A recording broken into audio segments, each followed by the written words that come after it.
সূরা ফাতিহার গোপন একটি আয়াত পড়ে যা চাইবেন তাই পাবেন। আমাদের অনেক সময় দোয়া কবুল হয় না। অনেকে আমাদের কাছে ফোন দিয়ে বলেন, হুজুর দোয়া করছে, দোয়া কবুল হচ্ছে না।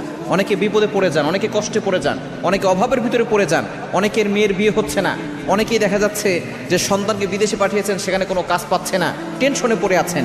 আপনার দুশ্চিন্তা, টেনশন, এরপরে ডিপ্রেশনে যারা আছেন, ফার্স্টেডের পিপল যারা আছেন, সূরা ফাতিহার গোপন একটি আয়াতের আমল করতে পারেন।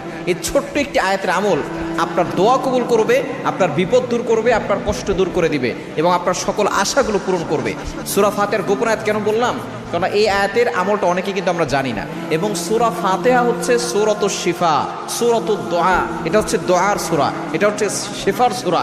এবং এই সূরা ফাতিহাকে বলা হয় উম্মুল কোরআন, কোরআনের মা, কোরআনের সারাংশ। সুতরাং এই সূরা ফাতিহার ভিতরে একটি আয়াত আছে, ইয়াকা না'বুদু ওয়া ইয়াকা নাস্তাঈন। এটা কিভাবে আমল করবেন আমি বলে দিচ্ছি। ইয়াকা না'বুদু ওয়া ইয়াকা নাস্তাঈন, এটা আমরা সকলেই নামাজের ভিতরে